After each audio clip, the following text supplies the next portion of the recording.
years ago, people were constantly asking us about DeFi, and they wanted to make sure that we think about it. But the minute you got into that conversation of like, but will you trade? And this is, we're talking about institutions, like, will you trade DeFi? The answer was always like, yeah, this is not something we're planning to do right now. We want to make sure that you're thinking about this, but this is not something we're doing. And so like a lot of times you were tempted to go like, oh, we should really dedicate a bunch of resources, we should build something there. But like immediately, the minute you dig into it, there's no return. That's changed materially over the past 6 months.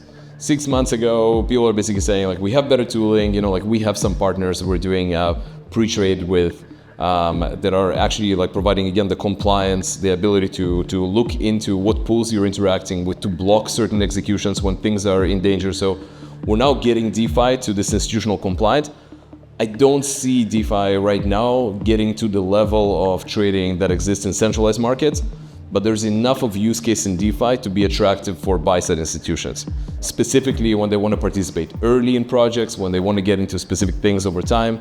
They put the trading behind our algorithmic environment. That's the kind of stuff that we're pursuing right now with quite a lot of effort, obviously.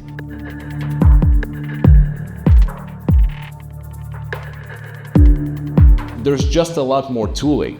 There's a lot more comfort around interacting. And there's generally what we're seeing two big use cases. One is around trading and one is around yield in the decentralized domain.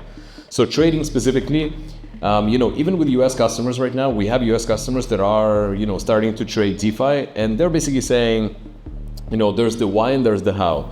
The why is because they want to get access to some things that are not listed on centralized exchange. They want to be the first ones in, right? There might be an asset manager that's building out a position. They want to use the algorithmic infrastructure because like those things are barely traded. They're thinly traded. They're trading like, $1 to $2 million a week, maybe not a week, a day, right? But they're looking to get into a position of like $30 million, $40 million. So we have algos, they literally just put it into the algo and the algo sits there for like a month. Right? So that's kind of like becoming an interesting use case for them. And the how is how you protect those kind of clients. So first of all, the decentralized protocols are actually working very hard on quite a lot of that stuff, creating whitelisted pools. There are people like chain analysis and TRMs that are helping with those efforts in real time to figure out like, hey, are there bad players in this particular liquidity pools? There's like a whole ecosystem now of these vendors that are providing you with risk analytics around, should you be interacting with this protocol, should you be interacting with this pool from a trading perspective?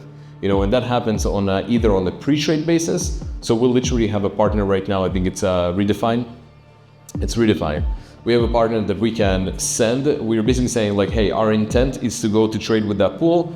They can give us a yes or no kind of thing, and we can block trading as a result of that. So if they detect something that's happening in that pool, some sanctioned entity, any kind of activity there that is like could be red flagged, we don't interact with that pool. On the post-trade basis, a whole different story. We can send all of our transactions, and the beautiful thing about blockchain is everything is written in stone. You can't, you can always go and transcend everything. So chain analysis, TRM are phenomenal at understanding like, where is this actually coming from? What is the settlement that you did? So you can always kind of like, still be compliant.